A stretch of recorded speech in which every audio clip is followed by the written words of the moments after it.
Fala aí, pessoal, que segue o canal A Grande Verdade. Estamos de volta aqui para mais uma entrevista, um bate-papo sempre relevante com pessoas que têm assunto para contar para a gente aqui, para comentar, para explicar, para tentar fazer a gente entender melhor esse mundo louco em que a gente vive, né? A gente sempre fala de Brasil, hoje a gente vai falar de questões que envolvem o planeta, questões muito delicadas aí e que a gente conta com a ajuda de um especialista. Antes de apresentar o nosso convidado principal, estou aqui com o meu amigo Paulo Tadeu, jornalista, editor, humorista e uma série de outras coisas. Ele lava, passa, cozinha. Tudo bem, Paulo Tadeu? Tudo bem, Aldrin Mazei? Estamos aqui de volta para mais uma edição dessa grande verdade, um grande programa que fala sobre as grandes verdades. A gente não desiste, Paulo Tadeu. Estamos aí, estamos no ar. Bom, vamos falar agora com o nosso convidado especial. Ele é professor de Relações Internacionais da Federal de Uberlândia. Já falou com a gente em outros programas, é um velho amigo, eu sou fã dele. Ele só fala com a Globo News e com este programa. É o Áureo Toledo. Tudo bem, professor? Como é que você está? E aí, Aldrin? Boa noite já. Boa noite, Aldrin. Boa noite, Paulo. Boa noite a todo mundo que está nos vendo, ouvindo. Enfim, é um prazer estar aqui com vocês. Obrigado pelo convite. Obrigado eu. É uma honra poder falar com você. Áureo é um professor especial porque esses assuntos que envolvem a geopolítica, eles são complexos demais, né? Mais do que aparentam, né? Então você precisa ter alguém que saiba tornar isso acessível, compreensível para pessoas normais, né? Como eu, né? O Paulo Tadeu é inteligente, mas eu sou meio burraldo, eu preciso de alguém que me explique para eu poder entender o que está acontecendo. Por exemplo, Ucrânia e Rússia, 5 meses de guerra já. Tem alguém ganhando essa guerra? O que está acontecendo nesse momento, Áureo? Você está acompanhando o conflito? Estou acompanhando o conflito, né? É importante dizer, né? A crise russo-ucraniana não é a minha área de pesquisa principal, mas por dever de ofício, né? A gente acompanha os desdobramentos disso, né? E é algo que de fato vem chamando a atenção. Não sei se é algo. Primeiro, né?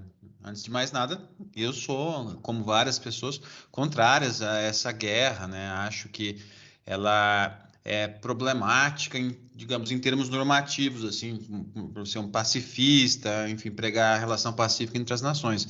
Mas na hora de analisá-la, você tem que analisar mediante o jogo de poder e os interesses envolvidos nos estados, que muitas vezes não são o que a gente gosta, né?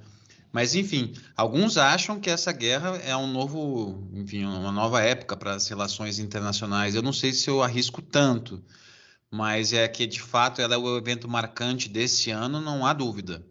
Não há dúvida disso. Calma que o ano não terminou ainda. Você viu o que aconteceu essa semana. Você fala em evento marcante, aí, pô, a gente já vai falar já de Taiwan, China, Estados Unidos. Que bagunça, hein?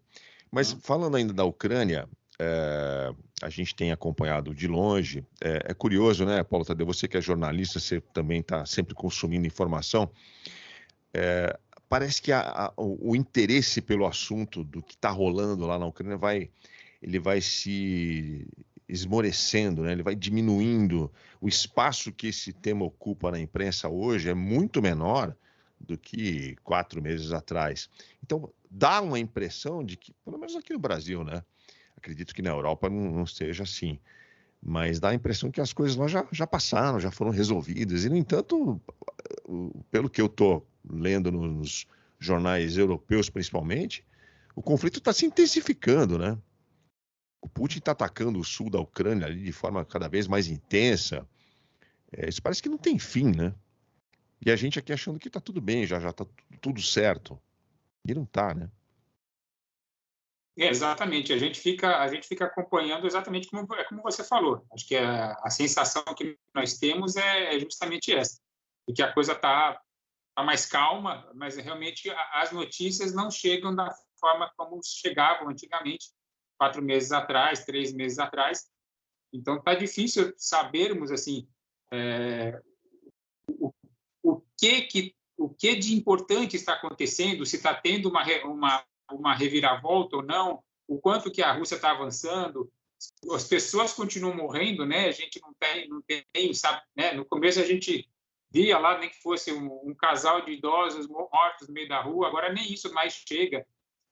Não sei se as pessoas aqui no Brasil cansaram do assunto, mas, enfim, isso é muito triste para quem acompanha a guerra, porque é uma forma, inclusive, de pressionar algum político, de cobrar, né, de que essa informação gere algum tipo de manifestação nas pessoas. Do jeito que está, é o que você falou, está tudo bem, deixa para lá, vou cuidar de outras coisas. Áureo, você viu a entrevista que o Zelensky deu para o Fantástico? Você assistiu? Eu não confesso que eu não assisti ela inteira, eu assisti partes. Tudo que está sendo passado pelo Zelensky, enfim. Não sei se vocês acompanharam recentemente a sessão de fotos que ele fez nas ruínas da cidade. Tudo ali tem muito de uma publicidade, é quase uma peça publicitária, tudo que está sendo feito em cima dele, né? Mas eu acho que o ponto a ser destacado, né, sobre essa questão toda do Zelensky é como, de uma hora para outra, né, um líder, né, o governante, né, o presidente da Ucrânia, ele passou a ser visto quase como um herói europeu, né, dado a questão, a invasão russa. Mas é aí que eu acho que a gente tem que começar a entender o jogo aí da geopolítica internacional, né? A meu juízo, rigorosamente, essa crise que a gente está vendo, ela é um desdobramento da crise de 2014, em que a Rússia tomou parte do território ucraniano. E essa crise de 2014, ela, por sua vez, a meu juízo, a gente tem que entendê-la à luz de pelo menos algumas décadas aí de avanço da OTAN em direção ao leste, né? Para quem está nos acompanhando, a OTAN era aquela aliança estratégica militar entre os países do Ocidente que surgiu em 1949, e depois surgiu a contraparte, a OTAN, que é o Pacto de Varsóvia. O Pacto de Varsóvia é de 56. Então a gente vê que essas tensões remontam à Guerra Fria. Só que acabou a Guerra Fria, o que aconteceu? Né? Aí, vocês me permitem, eu vou me estender um pouquinho mais. Por favor, aqui. Fica à vontade. Mas o final da Guerra Fria, né, foi o fim de um conflito de grandes proporções, só que não teve, digamos, uma assinatura, um acordo de paz, né? E aí, ao final desse conflito, a gente viu o quê? Não apenas a manutenção da OTAN, mas também a expansão da OTAN em direção ao leste. E uma das coisas que muitas pessoas não se recordam é que, à luz, né, dessa expansão da OTAN, num primeiro momento, a Rússia queria fazer parte da OTAN, né? O próprio Putin, ele, logo antes de chegar ao poder, né, pela primeira vez, ele chegou, textualmente, vocês encontram isso, essa declaração dele dizendo: olha, a Rússia é parte da cultura europeia, não consigo imaginar o meu país isolado da Europa, e eu não vejo a OTAN como um inimigo, né? Então ele chegou textualmente a dizer essas coisas, queria entrar, aí a forma dele para entrar na OTAN, um país, ele faz uma submissão, né? Ele aplica, né? Faz um pedido formal e aí é analisado. Só que aí o Putin não queria fazer, pelo que eu pude sondar, ele não queria fazer esse pedido, né? Como qualquer país faz, ele queria ser convidado, chamado, e aí o secretário-geral da OTAN na época falou: não, olha, você tem que fazer o pedido. E aí a coisa não avançou, e aí foi o quê? Foi um processo em que a gente viu o avanço da OTAN, e durante os anos 90, a Rússia tentou, né, fazer parte, se integrar a essa ordem do pós-Guerra Fria. Só que aí as reformas liberalizantes, lá, se a gente lembrar do governo Boris Yeltsin, tudo isso foram coisas que não foram dando certo, né? E aí o Putin aí tem a questão, né, de como o Putin enxerga o papel da Rússia. Então, é uma Rússia grande, uma visão nacionalista, né? Ele quer a União Soviética de volta, né? Justo, ele quer a União Soviética. Então, por conta disso tudo, a aproximação da OTAN próximas às fronteiras russas sempre foi um problema para ele. Acho que durante muito tempo ele não tinha condições de fazer frente a isso. quando a coisa muda, ele começa a Rússia começa a retomar suas pretensões hegemônicas, recuperar poder que perdeu depois do final da Guerra Fria, aí ele fala, bom, agora a gente tem que dar uma segurada nisso aí, né? E aí, então, tem em 2008, né, tem o primeiro avanço, né, russo aí agora, no caso da Geórgia, toma um território pequeno, mas toma. Aí 14, depois, né, ao longo dos anos 2000, a Ucrânia tinha uma coisa que a gente chama de pendular, né? Ora ela pendia para a Rússia, ora ela pendia para a União Europeia. E aí, num momento depois em que a Ucrânia ela passa a ter um governo mais pró-Europa e menos pró-Rússia, aí isso fica problemático para a Rússia. E aí tem umas questões que são específicas desse contexto, né? Até se eu ficar muito técnico e chato, vocês me interrompam, por favor. Não, viu? não, por favor. Mas qual é a questão ali? A primeira crise da Crimeia de 2014, ela se dá por quê? Porque durante muito tempo a Rússia tem uma base, o porto de Sevastopol na Crimeia era uma base da esquadra russa até 2014, né? E a Rússia tinha um acordo com o governo ucraniano para utilizar essa base, né? Aí depois, isso é mais ou menos aí 2004 em diante, aí tem a mudança de governo na Ucrânia, tem todas aquelas questões internas no país, o governo fica mais pró-Europa, e isso fica uma questão para a Rússia. Eu quero ter o acesso a esse porto e como é que eu vou ter acesso? Aí, em 2014, a Rússia anexa a Crimeia para ter acesso a esse porto.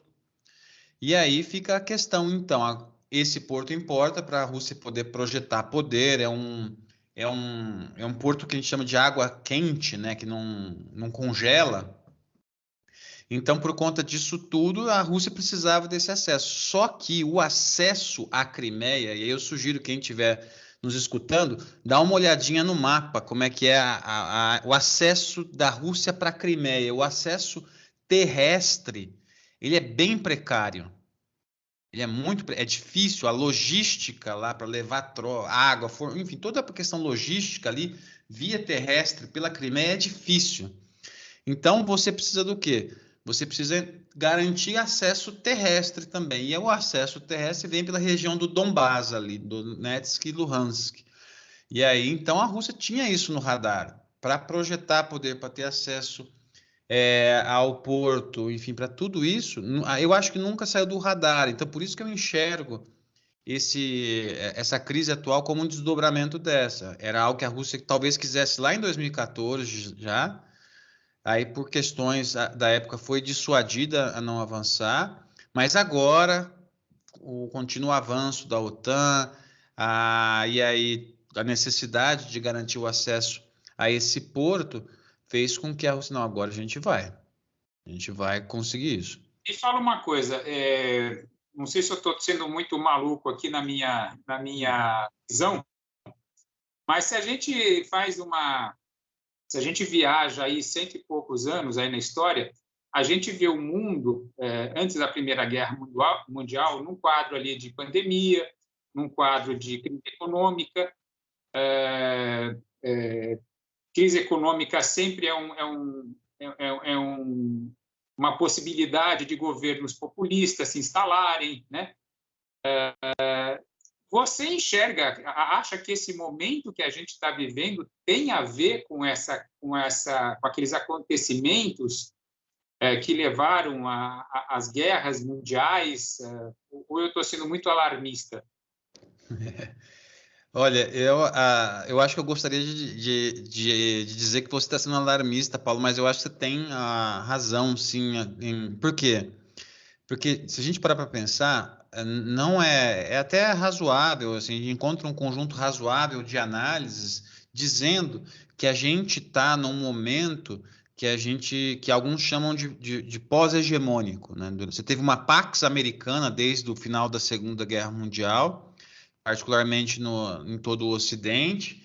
E aí, com o final da Guerra Fria, houve aquele momento de euforia dos anos 90, agora é a ordem liberal, capitaneada pelos Estados Unidos. Mas se a gente parar para pensar, com o que está acontecendo na Ásia agora, né, a ascensão da China, a reemergência, talvez, vamos colocar assim, né, das pretensões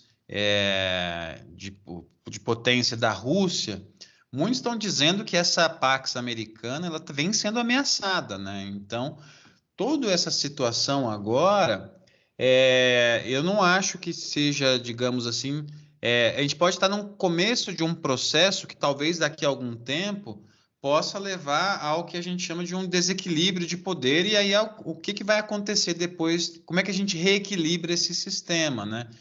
Então, só para chamar a atenção do pessoal que está nos escutando, já no governo Obama, por exemplo, o Obama tinha uma visão de entender de redirecionar a atenção dos Estados Unidos para o leste. Já começou no governo Obama. O que a gente está vendo aí, né, agora da visita da Nancy Pelosi a Taiwan, enfim, que ainda qual que vai ser a repercussão disso? Muitos já estão falando, olha, que já lá no leste asiático, os Estados Unidos têm, digamos, são 4 países ali que estão tentando de alguma forma cercar a China, por exemplo, que seriam os Estados Unidos, no Pacífico, daí você tem o Japão, tem a Austrália e tem a Índia, né, que tem os países que são alinhados, todos cercando ali a China. Então, eu acho que a gente está numa situação, enfim, eu acho que é um momento distinto, né, que vai de mudanças no sistema internacional. É um processo aí que a gente não dá para dizer como é que vai acabar, se vai acabar em guerra ou não. Mas que eu acho que vai ser diferente. O que talvez eu divirja um pouco de algumas análises é do fato de que muitos disseram a guerra russo-ucraniana é um novo patamar das relações internacionais, enfim. Eu não sei se é um novo patamar. Eu vejo uma potência, uma grande potência, que viu um inimigo chegando perto da sua fronteira e reagiu, né? Uma coisa de grande escala, por exemplo, você... Se tem alguém chegando perto da sua casa, por exemplo, você vai lá e vai ficar preocupado, enfim, vai ficar se assegurar de alguma forma. Outra coisa diferente é se você está na sua casa e tem uma outra pessoa num bairro, sei lá, a 10, 15 quilômetros de você, e você fala, eu vou invadir aquele bairro lá. Isso eu acho que é uma coisa que tem proporções maiores. E se você parar para pensar, você sair de onde você está e andar os 15 quilômetros para outro bairro é algo que não faz muito sentido. Mas se a gente parar para pensar, foi um pouco o que os Estados Unidos fizeram com o Iraque, né?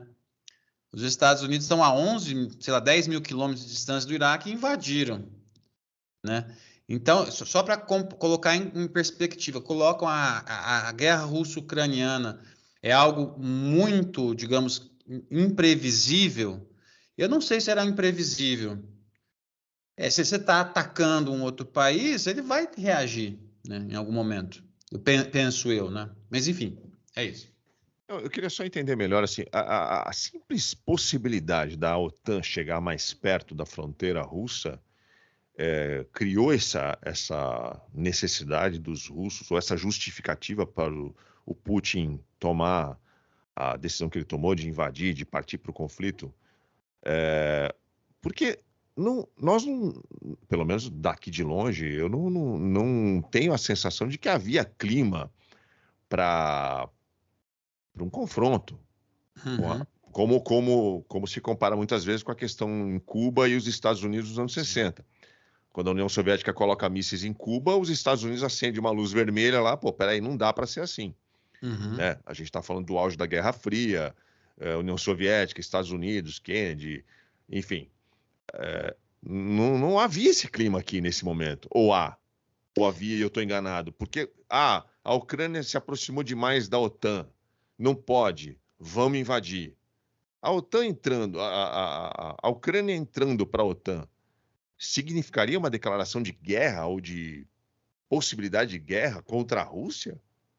Esse eu acho que é um ponto central que você coloca, Aldrin, que a gente precisa pensar bem, assim, o meu entendimento desse conflito é que ele é, digamos, multicausal, né? A expansão ao leste da OTAN, ela vai criando um contexto de animosidade.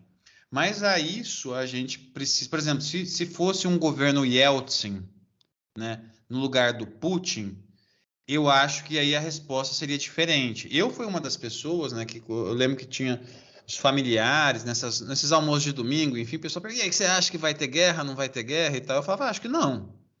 Eu acho que não vai ter guerra. Mas aí é onde entram as outras variáveis que é para a gente entender esse conflito. Você tem uma situação em que o avanço da OTAN cria condições, mas eu acho que aí tem algumas variáveis que pesaram. E uma delas a meu juízo, a gente tem que olhar um pouco também para a elite política russa, né? E particularmente aí pensando no Putin e no seu entorno, né? Aí essa elite política russa é uma elite política que viveu, né, o período da Guerra Fria, viveu, enfim, o Putin é um egresso da KGB, né? Enfim, eles viveram dentro da União Soviética, viram toda a debacle, né, que foi o final da Guerra Fria, viram o que aconteceu, né, com a Rússia dos anos 90, né, os processos de liberalização, né, criaram o que? Grandes oligarcas, né, a gente chama do gás, enfim, pessoas que muitas vezes tinham divergências como o Estado conduzia as questões do país. E é uma elite, a meu juízo, que tem uma visão bastante nacionalista e avança um papel protagônico para a Rússia. Então, a Rússia não quer ser digamos, qualquer jogador, né? Ela quer ser um dos principais jogadores, sobretudo ali se a gente pensar o seu entorno, o seu entorno mais imediato, né? E aí, quando você tem uma elite política nesses termos, com essa configuração, um avanço ao leste, e, além disso tudo, a Rússia conseguindo, em alguma medida, ter avanços em questões econômicas e de defesa, ao que tudo indica, você tem uma combinação ali para a tomada da decisão de invadir. E agora, recentemente, né, eu vi que o Sergei Lavrov, né, que é o ministro das Relações Exteriores lá, da Rússia, ele disse que o objetivo russo escancarou, né, é tirar o Zelensky, né? Pois é, Durante muito tempo, as primeiras análises que a gente via, não sei, qual que é o interesse da Rússia? combater os nazistas.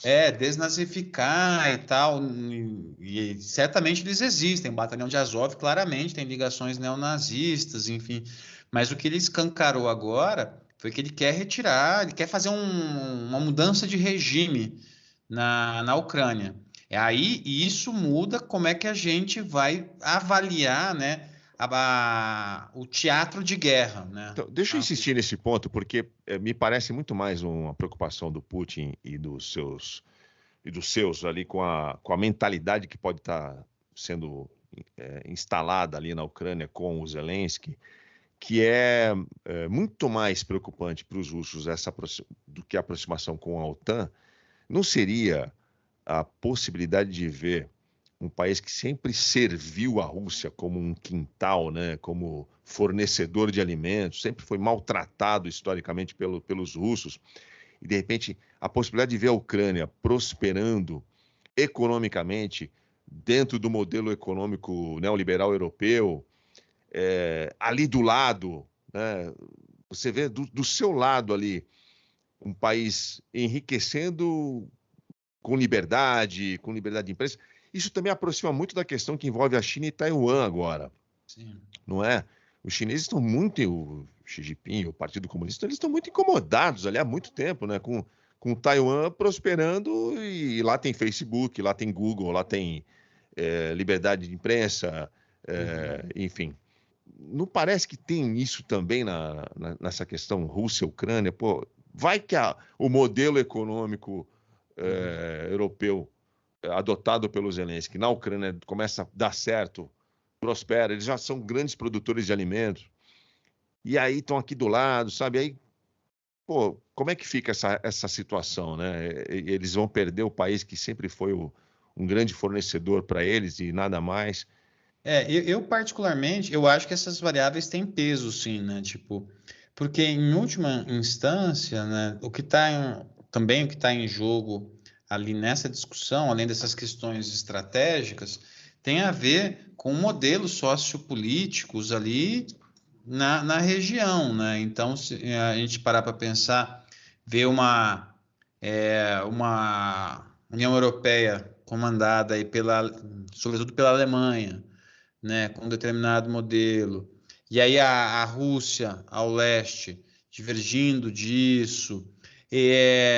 O que me parece, eu acho que a questão da elite política russa, a questão da possibilidade dessa Ucrânia estreitar os laços com o Ocidente, e laços que para russos são historicamente laços com a Rússia e não tanto com a Europa. Eu acho que isso certamente tem um peso.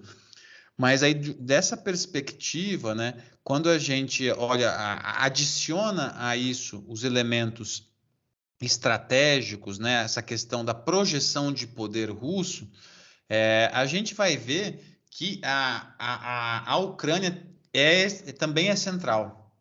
Né? Então, por isso que eu disse, um cenário multicausal mesmo, porque além desse desafio, né, dessa questão esse modelo sociopolítico distinto entre os países, você tem questões estratégicas de defesa e tem questões de disputa entre os países. Porque essa é uma coisa que sempre eu penso.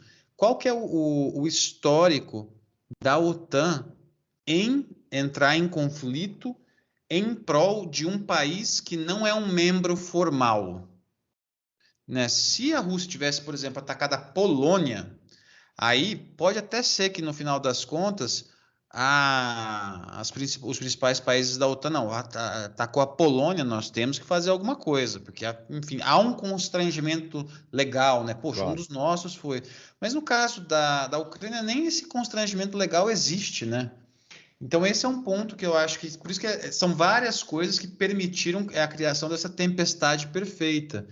E é um ponto que a isso há de se acrescentar também o fato de que, até as notícias que eu consigo pegar, né, a economia russa está conseguindo resistir minimamente, né? Estamos vendo sanções econômicas, uma série de... enfim, a família do Putin foi atingida por sanções, o país, empresas saindo, e a economia até onde a gente está conseguindo resistir, não sei até quando. Mas então a gente vê que foram criadas condições internas para sustentar esse esforço, e agora tem que ver o quanto tempo isso vai conseguir ser sustentado nos próximos meses, né? Eu, particularmente, acho que o que vai acontecer vai ser como já está acontecendo, né? Acho que se você e o Paulo comentaram isso logo no início aqui da nossa conversa. Já está todo mundo deixando de falar, né? Tá meio que daqui a pouco normalizando, né, esse estado de coisas, né? Então eu acho que a saída o que vai acontecer? A Rússia está tendo dificuldades, né? A tentativa, por exemplo, de tomada de Kiev, o Putin disse que não queríamos fazer isso, mas eu acho que teve dificuldades ali. Mas o que eu acho que vai acontecer é que a Ucrânia vai perder território, né? Acho que a saída vai ser em algum momento, isso vai ter essa perda de território. E o outro desfecho é que eu acho que uma guerra de grande escala entre a Rússia e a OTAN também, por enquanto, está fora do radar, só se um imponderável acontecer aí, né? A despeito aí dos Estados Unidos estarem financiando a Ucrânia, né, mandando jatos, enfim, lançadores de foguete, armamento, enfim, tudo isso é uma situação bastante enfim, que adiciona elementos para o quadro, mas que eu acho que vai tender a se prolongar. Porque só mais um comentário, eu estava vendo quando a invasão foi dia 24 de julho, né? E aí eu fui ver um dia pesquisar quais eram os armamentos que estavam sendo enviados para a Ucrânia, né? E que entram, a maioria das vezes, salvo engano, via Polônia. Um dos armamentos é um míssil, esqueci, aqueles que você coloca no ombro, assim, para disparar. Isso, e um tanque, se eu não me engano. Desses eram os principais revendedores disso, eram empresas norte-americanas. Então a guerra é bastante lucrativa também para os Estados Unidos. Estados Unidos sempre faturando, né? Sempre faturando. Com guerra. E me tira dúvida, você estava citando essa questão Rússia, Ucrânia. A China, olhando o que está acontecendo, isso pode, de certa forma, ela pode estar monitorando isso para, vamos dizer assim, isso que acontece na Rússia em relação à Ucrânia é um laboratório do que eu possa querer fazer com Taiwan, por exemplo? O Ocidente não se mexeu, o Ocidente está mais ou menos quieto, né? Não entrou, né? Mais ou menos quieto no seguinte sentido, né? Não estou entrando numa guerra, eu estou fornecendo alguma coisa, mas não estou entrando com peso, né? Faço uma retaliação aqui, uma retaliação econômica ali, e isso pode servir de estímulo para a China. Então, já que ninguém está se mexendo muito, eu posso invadir Taiwan? Isso pode ser um laboratório? E já que o Paulo Tadeu virou assunto para Taiwan, eu queria entender por que todos os analistas do mundo estão falando que é muito mais perigoso essa escalada na tensão envolvendo China e Taiwan, porque essa questão merece a atenção do mundo inteiro, muito mais do que a questão da Ucrânia e da Rússia. Eu me lembro que, acompanhando, né, o início da discussão toda da guerra, quando eu estava olhando as notícias e pesquisando sobre o assunto, uma das primeiras ações dos Estados Unidos foi justamente contatar a China para falar para a China ter uma posição neutra, né? Tentar dissuadir a China a ter um papel mais pró-Rússia. Porque a Rússia, por exemplo, um material, um equipamento que seria muito importante para os russos e que poderia vir dos chineses, são drones, né? São drones militares, enfim. Isso era uma preocupação dos Estados Unidos, se a China iria ajudar no esforço armamentista da Rússia. E aí houve toda uma negociação, ao que tudo indica, e me parece que a China resolveu ter uma postura procurar ser mais neutra. Porque, vejam, essa guerra, né, as sanções econômicas, elas por si só já vão criar o quê? Uma relação bastante assimétrica, né, entre a Rússia e a China. Porque quem mais precisa de ajuda agora é a Rússia. Então a Rússia não pode mais contar com o Ocidente, ela tenta lá forçar o Ocidente mediante a questão da energia, do gás, né, diminuindo, testando isso, mas ela também está perdendo acesso a mercados, né, do Ocidente, a Rússia. E aí ela vai depender cada vez mais da China. Então a China estava numa situação em que a guerra em si está criando uma situação de, enfim, olha, eu posso jogar parada, né? Como a gente brinca no futebol, eu vou jogar parado aqui, enfim, acompanhando mais ou menos o que pode acontecer. Então esse seria o primeiro ponto. Ao que eu pude apurar, havia também essa preocupação, né? Eu me lembro que saiu umas notícias, né, à época, porque a Rússia invadiu agora, mas outro dia, né, 1 ou 2 dias depois, a China mandou uns aviões para cima de Taiwan, né? Então já está abrindo um precedente para a China fazer alguma coisa. A China faz esse tipo de ação em cima de Taiwan tem algum tempo já, né? Faz isso já, o que a gente chama, por exemplo, incursões aéreas na zona de defesa de Taiwan.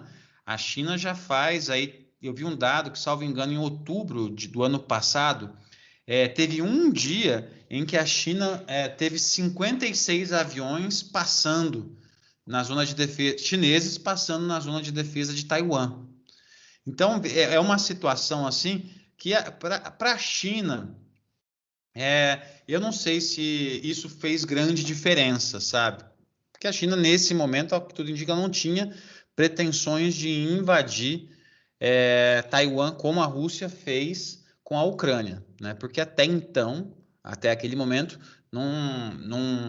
o que houve foram declaração de um ou outro país falando que apoiava Taiwan, enfim, que achava que Taiwan tinha que ser independente, etc, etc.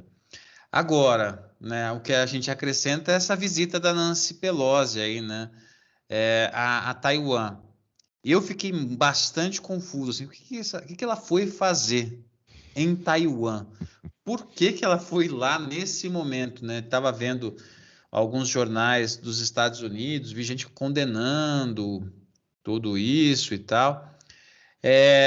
E aí vi que houve o Biden fez questão de falar para o Xi Jinping que, olha, que é um outro poder, né? O poder legislativo, a gente não tem interferência nisso, né? E tal, tentando, né?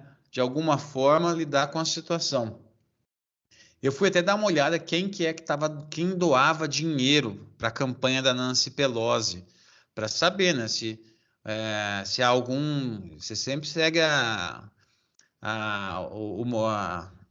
o que o Sherlock Holmes dizia, né? Quer entender as coisas, siga o dinheiro, né? Vamos ver o que vai. E aí eu vi que tem gente da indústria do armamento que doa dinheiro para ela, mas não são os principais, né? Enfim, para dizer tudo isso para dizer o quê? Aí a gente chega a uma questão individual. A Nancy Pelosi, ela já na década de 90, né, ela participou de manifestações lá daquela manifestação famosa da Praça da Paz Celestial na China, enfim. Tudo isso, então, deixa uma situação bastante complexa. Quais são as minhas hipóteses? Primeiro, por que isso é perigoso? Né? Não, mas espera aí, você acha que a Nancy Pelosi foi lá por conta própria? Não teve uma coordenação com o Biden? Então, o que está sendo o que a gente conseguiu apurar é que o Biden ele não chegou para ela e falou, não vai. Houve o staff, né, de segurança do presidente, o Departamento de Estado, o Departamento de Defesa, falou, não é adequado ir. É perigoso e tal e coisa fazer isso. E aí, mesmo assim, ela bateu o pé e foi. Como é que eu interpreto isso, né, essa situação toda? O primeiro ponto é olhar se há motivações individuais da Nancy Pelosi, né, se elas têm peso, né? Não sei se tem, né, nesse jogo assim das grandes potências. O que eu acho que o que isso pode indicar são, primeiro, uma questão, uma divisão dentro do Partido Democrata sobre como lidar com essa questão, né? Isso aponta, pelo menos para mim, que a insatisfação nos Estados Unidos, né, o crescimento do apoio aos republicanos, enfim, tudo que o legado do Trump ainda é muito forte, e inclusive estão achando que o Biden pode não estar conseguindo liderar o país, né? Então as taxas de aprovação do Biden estão caindo, enfim. Então eu acho que tem uma questão interna do Partido Democrata aí que não está clara ainda para mim. Mas me parece que pode estar tendo algum atrito ali entre as lideranças e como é que o Biden lida com determinados temas da agenda. Esse seria o primeiro ponto. O segundo ponto aí eu acho que talvez possa, enfim, se houve alguma coordenação, tipo, vai você e não vou eu, porque é uma coisa, né? A última vez que isso aconteceu, salvo engano, foi em 1997, né? Em que um republicano, né? Eu acho que é Newt Gingrich, negócio assim, Gingrich, negócio assim, o nome dele, foi a Taiwan também. Depois, agora, 25 anos depois, né? Em 97, ou mais, enfim, vai a Nancy. Por que isso agora? Né? Então, me parece que pode ser uma tentativa aí, indo um pouco na direção do que o Paulo falou, de tentar mostrar para a China que, olha, nós não estamos esquecendo de Taiwan, não, à luz dessa conjuntura maior. Eu acho que pode ser uma hipótese que talvez a gente possa considerar também. Então, seriam essas duas questões. A primeira, uma questão mais interna do Partido Democrata, as divergências sobre isso, e aí a Nancy Pelosi tentando ir para marcar uma posição, ou uma segunda hipótese, que seria, de alguma forma, apontar para a China que, olha, nós não esquecemos da situação de Taiwan, né? E por que isso é perigoso? Aí acho que é porque, nesse momento, a despeito ainda dos Estados Unidos terem mais potencial bélico do que a China, estamos falando das duas principais potências mundiais hoje, né? Então, nesse momento, num entorno ali na Ásia Central, que vai ser, nos próximos anos aí, o grande teatro de operações, enfim, o grande palco da geopolítica mundial, eu apostaria nessa região. Eu li que o Xi Jinping, a China, disse que vai retalhar, que isso não vai ficar assim. Eles ficaram ofendidíssimos, né? Eles ficaram incomodadíssimos com essa visita da Nancy Pelosi, que se foi um movimento aí, como você colocou, interno para, agregar forças aí aos democratas que estão aí na iminência de uma eleição, né? Tem eleição agora no Congresso americano. Se foi um movimento nesse sentido, parece que não deu muito certo, porque a repercussão interna nos Estados Unidos, essa visita da Nancy Pelosi a Taiwan foi vista mais como uma atrapalhada do que como uma demonstração de força, né, no jogo geopolítico da parte do Biden. Isso não foi interpretado dessa forma, né? Eu também. Isso a gente vai precisar explorar agora. Eu vi agora, antes da gente começar a conversar, que a China já enviou caças ali, fez incursões aéreas na zona de defesa de Taiwan. Salvo engano, foram 27 aviões que fizeram incursões aéreas. Então, isso já aponta que a China ia reagir. Ela falou que ia reagir e reagiu. Só que o que eu chamaria a primeira atenção, essa reação chinesa é algo que a China já tinha feito ou não tinha feito, né? Então, é algo que, se a gente olhar o histórico, a China já tinha feito. Não acho que foi uma novidade o que a China fez agora, depois da visita da Nancy Pelosi.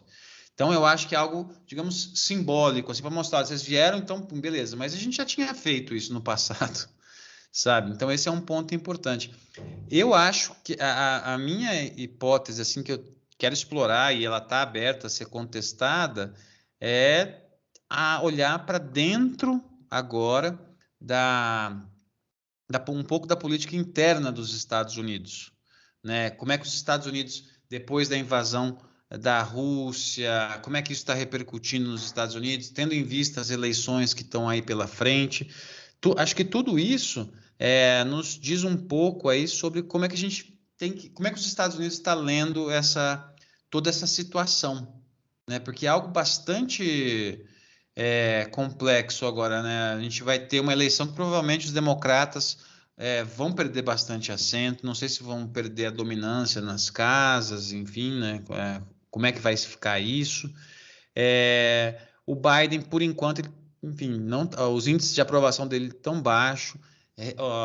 Ontem, né, salvo engano, ontem ou anteontem, né, a gente está gravando, estamos aqui no dia 3, né, os Estados Unidos matou o Zawahiri, né, que era o líder da Al-Qaeda, e então isso foi considerado uma vitória, né, no entorno do Biden, né, tipo, Obama matou o Bin Laden, o Trump matou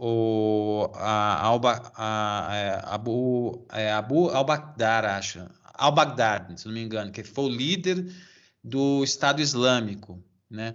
Aí o Biden agora mata o Zawahiri, né? Consegue eliminar essa principal liderança da Al-Qaeda. Então, conseguir alguma coisa em política externa. E aí, talvez, aí a questão de Taiwan possa ser vista aí como uma tentativa de conseguir mais alguma questão, uma vitória em política externa, enfim, não sei. Os próximos dias vão ser definidores, eu acho. A gente está no meio do furacão aqui ainda, tentando ler desdobrar aí dos eventos sem saber muito para onde ir. O Áureo não deixou claro por que está todo mundo tão preocupado e considerando esse incidente aí da visita da Nancy Pelosi à ilha de Taiwan tão grave assim, né? Por que o mundo considera isso mais perigoso do que tudo que já aconteceu com Rússia e Ucrânia?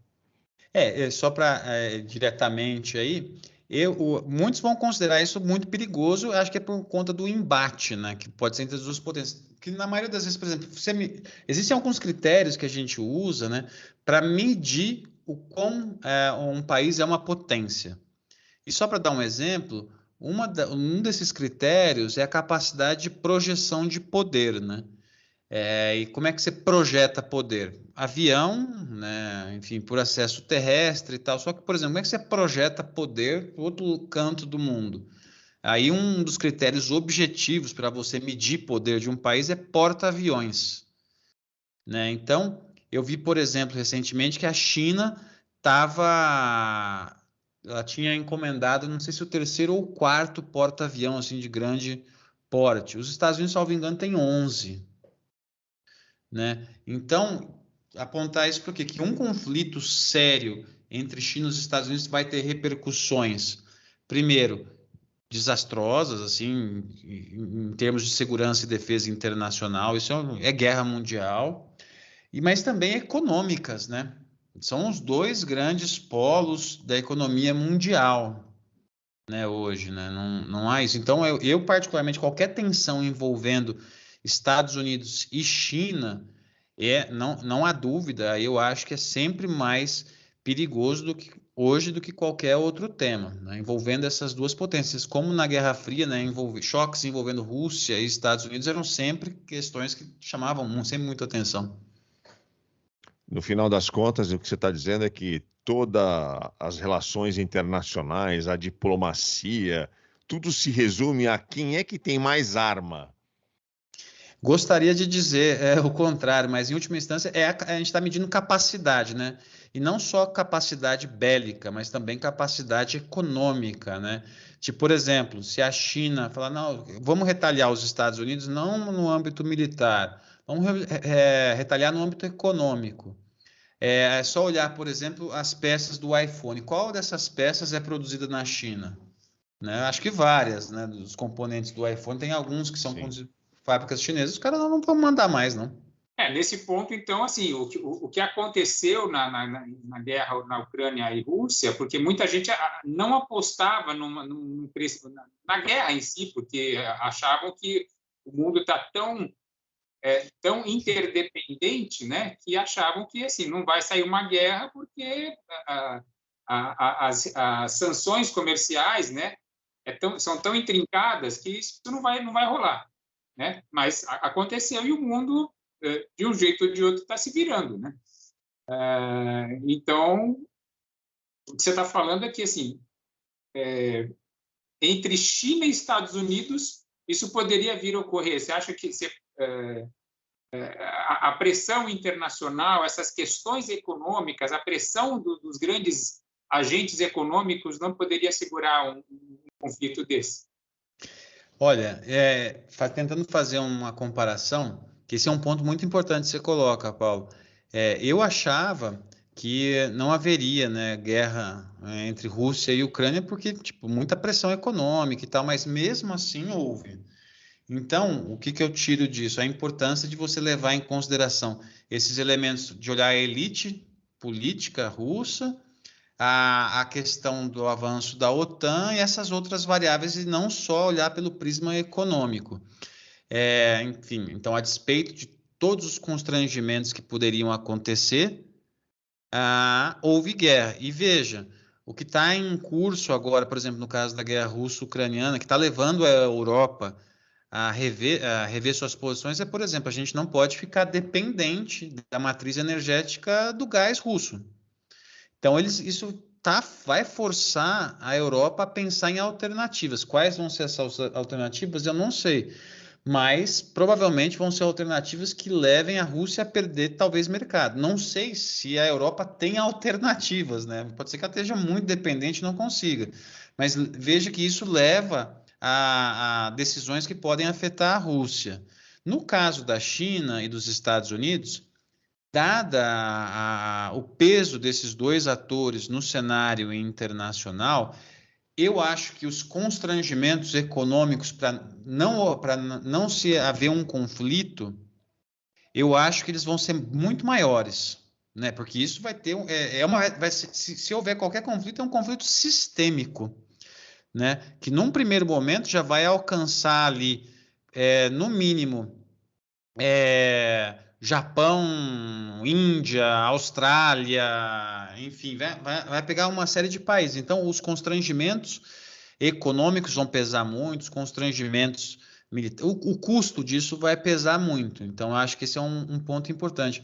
Mas, a despeito de todo o perigo, eu acho que as ações que a gente for ver agora vão ser decisivas para ver como é que vai ser o andar disso. Porque, por exemplo, em outubro do ano passado, houve essas 54 incursões dos chineses na zona de defesa de Taiwan. Hoje, depois que a Nancy Pelosi foi embora, aparentemente, notícia que eu vi, posso estar equivocado, mas foram 27. Caramba! Né? Foi menos. Em 95, a China testou mísseis perto de Taiwan. E no momento, 95, em que a China não era a potência que é hoje. Esse teste de mísseis em 95, só para o pessoal saber, ele aconteceu por quê? Porque naquele momento, o presidente de Taiwan foi aos Estados Unidos e o Bill Clinton recebeu ele. Por causa do Bill Clinton ter recebido o presidente de Taiwan, a China disparou míssil em direção. Então, o que eu estou querendo apontar aqui para vocês é uma situação problemática, aumenta a tensão, mas a gente tem que olhar aí de maneira fria, ainda que seja difícil olhar de maneira fria para essas questões, o tamanho da resposta que está sendo dada. Se ficar nisso, nessas 27 incursões, certamente é muito ruim para os chineses que estão voando, estão com medo, para os taiwaneses que estão não sabendo o que vai acontecer. Mas se a gente for medir isso a partir dessa perspectiva de grandes potências, não é algo incomum. Infelizmente, né? Não é algo incomum, né? Por isso que olhar agora o desenrolar das respostas é importante. Os Estados Unidos aparentemente estão querendo colocar pano quente já pelo Biden, não bem isso e tal e coisa, oficialmente, né, falando. Vamos ver agora o que vai acontecer. Mas esse é um ponto, eu acho. Depende da resposta da China, né? É isso. Bom, mas o professor de Relações Internacionais da Universidade de Uberlândia, Áureo Toledo, espetacular aqui as suas explicações, queria agradecer bastante, a gente está indo para os finalmente aqui, mas vamos falar do que é relevante agora. A gente falou de Ucrânia, de Rússia, de China, vamos falar de assunto importante mesmo. Queria, para encerrar, o seu comentário sobre o fato mais relevante da geopolítica mundial, que foi a reunião recente de Bolsonaro com os embaixadores estrangeiros em Brasília, para falar mal da urna eletrônica e dizer que ele quer o voto em papel. O que você achou disso, Áureo?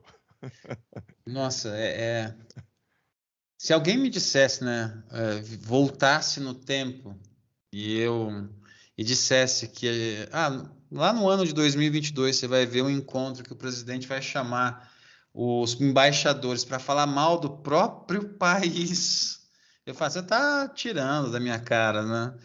Mas o que a gente vê, né, esse é um ponto que eu acho que nos ajuda a entender um pouco esses populistas de direita, né, que a gente tem no mundo hoje.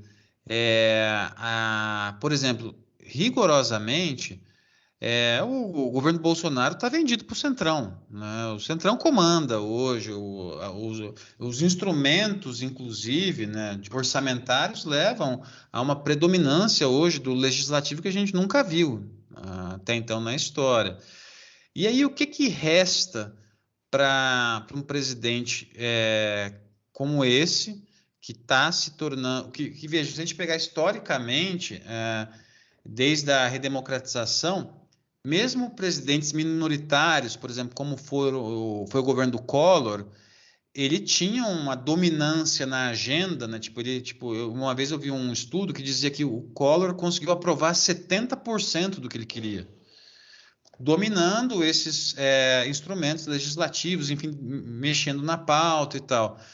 Mas o que a gente está vendo agora é que o governo Bolsonaro, enfim, está perdido com isso. E o que resta para ele mobilizar a base, né? Fazer essas coisas todas? Onde que ele pode colocar ideologia? É um pouco em temas internacionais, né? Em temas que chamam a atenção, teoria da conspiração, essas coisas todas que ele vai conseguir movimentar a sua base. Então, esse é um ponto que eu acho que queria chamar a atenção, sabe? A pauta dele de realização de política pública qualquer. Outro dia eu vi uma coluna na Folha acho que do Celso Barros Filhos, né? Enfim, não me lembro agora do colunista, dizia que o Bolsonaro, o Jair, né, falava, é o presidente preguiçoso. Tudo que dá trabalho ele não faz, né? Tipo, coordenar a resposta da Covid. Não dá trabalho, não vou fazer. Vou mexer, vamos pensar uma política para o ensino superior. Não, vamos só cortar o orçamento, dá menos trabalho. Vamos fazer uma política para o ensino médio. Não, dá muito trabalho, vamos só fazer o homeschooling, né? Então, tudo que é isso você libera. Mas, enfim, ele externamente... Mas o populismo é isso, né? Buscar sempre as soluções mais fáceis, né? Sempre aquelas que o povo entende, né? Mais rapidamente, né? Justo, e basicamente, acho que é isso que ele está usando, sabe? Isso foi, digamos, constrangedor, sabe, o que aconteceu. Mas o que eu acho que a gente pode chamar a atenção a partir desse ponto é o fato de que a política externa, muitas vezes para governos, ela é onde o presidente, digamos assim, tem mais margem de manobra para fazer movimentações que a gente poderia chamar ideológicas, né? Por exemplo, se a gente olha o primeiro governo Lula, o segundo governo Lula, ele teve uma pauta econômica, né? Que foi uma pauta econômica bastante tradicional, né? Não teve nada de revolucionário, enfim, ele governou conforme os ditames do mercado. Só que na política externa era onde ele tinha mais margem para fazer tipo movimentações mais à esquerda, né? Então, você pegar o Unasul, pegar alianças com os países do sul global, esse tipo de coisa, era ali onde ele podia, digamos, dizer, olha, aqui tem uma pauta mais à esquerda atuando, sabe? Enfim, não dá, muitos dizem que política externa não dá voto. Talvez seja o momento da gente começar a dizer que a gente tem que olhar para a política externa, porque senão vai continuar acontecendo isso, sabe? Uma despolitização sobre política externa, porque hoje o que acontece? No governo Lula, eu particularmente concordei com o que foi feito em política externa, porque achava que era importante. Mas se a gente continuar olhando dessa forma, vai sempre ser palco para governante dizer um monte de coisa, falar o que quiser, ninguém se atentar, e muitas vezes decisões importantes têm implicações internacionais, né? Tem as reverberações internacionais, enfim, tipo, como é que o Brasil vai acessar o mercado internacional? Vai ser mediante integração com outros países? Vai ser sozinho? Enfim, tudo isso tem decisão que afeta o dia a dia das pessoas. Eu acho que a gente precisa trabalhar melhor isso, mas que foi constrangedor, foi. Constrangedor para dizer o mínimo, né? O mínimo, né? Para ser educado. Vergonha. Bom, gente, obrigado, viu, Áureo Toledo? Vamos deixar seus arrobinhas aí. No Twitter é Toledo Áureo, não é isso? Isso, Twitter Toledo Áureo, é onde eu tô meio isolado aí não tô atuando muito lá no Twitter, porque correria de final de semestre aqui, mas Toledo Áureo, de vez em quando eu dou umas tweetadas lá. Legal. Não, você tem uma rede que você atua mais, da sua preferência, você divulga aí, pô. Acho assim que entendem que eu tenho coisas assim mais para o público, assim, geral, uma tentativa, né, de tentar contribuir para algum debate, seria mais o Twitter. No Instagram é mais foto da minha filha, do meu cachorro, enfim, coisas aí, mas de boas. @Toledo Áureo, o Twitter do professor Áureo Toledo, de Relações Internacionais, que falou com a gente aqui. Obrigado mais uma vez, Áureo Toledo. Paulo Tadeu, deixa aí o seu Twitter, seu Instagram, O Paulo Tadeu também. No Twitter ele é mais filosófico, assim, inteligente. No Instagram ele fica esnobando ali. Ele coloca foto de champanhe caro, de vinho caro, viagens internacionais. Impressionante. Vamos lá. Em primeiro lugar, parabéns aí pela entrevista do Áureo. Muito bom o que você falou. Acho que os nossos espectadores aí gostaram muito. E quem quiser lá me seguir depois, ver as besteiras que eu coloco na internet, por favor, estão convidados no Paulo Tadeu Vieira, no Instagram, e Paulo Tadeu nas outras redes sociais. Legal. Obrigado, Paulo Tadeu. Vou pedir para você que gosta do programa para, claro, se inscrever no canal, compartilhar o nosso canal, dar um joinha, clica no sininho, divulga a gente lá no grupo de WhatsApp da família, porque essa divulgação é muito importante para ajudar a gente a sempre continuar produzindo aqui conteúdo bacana para você. A gente volta em breve com outra entrevista aqui em A Grande Verdade. Um abraço a todos. Tchau!